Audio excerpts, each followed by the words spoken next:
આમ આદમી પાર્ટીના ગુજરાતના પ્રદેશ નેતૃત્વમાં એટલી તો સમજણ છે કે આવા કોઈ વિભાજક બેનરો એ જાહેર રીતે મારે નહીં.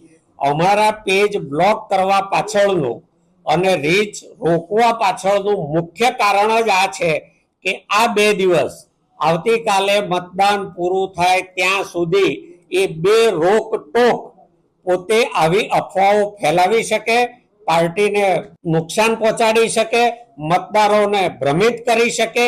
એને માટેના આવા અનેક ષડયંત્રો, આવા અનેક બેનરો, અનેક પત્રિકાઓ આવતીકાલે સાંજે 5 વાગ્યા સુધી આપણને જોવા મળશે. આમ આદમી પાર્ટીનું સ્ટેન્ડ બહુ જ ક્લિયર છે. દરેક ચૂંટણીમાં પાર્ટીનું ચૂંટણી પહેલા, ચૂંટણી દરમિયાન અને ચૂંટણી પછી બહુ જ ક્લિયર કટ સ્ટેન્ડ છે. ભારતનું જે બંધારણ છે એ બંધારણને અનુરૂપ, બંધારણની મર્યાદામાં, બંધારણીય અધિકારોને આંખ માથે રાખીને કામ કરવાનું, એ પ્રમાણે ચૂંટણી લડવાની. આમાં આવા કોઈ પણ પ્રકારના બેનરો આમ આદમી પાર્ટી દ્વારા લગાવવામાં આવ્યા નથી.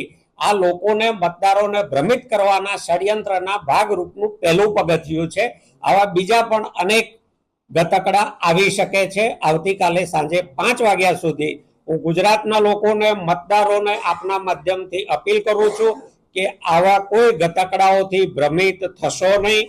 ભાજપને એની હાર દિવાલે લખેલી વંચાય છે, એ છેલ્લી પાયરીએ ઉતરશે, પરંતુ મતદારોએ સ્વસ્થતા જાળવી અને પોતાની સમસ્યાઓને ધ્યાનમાં રાખીને સમસ્યાઓના ઉકેલ માટે વોટ આપવાનો છે.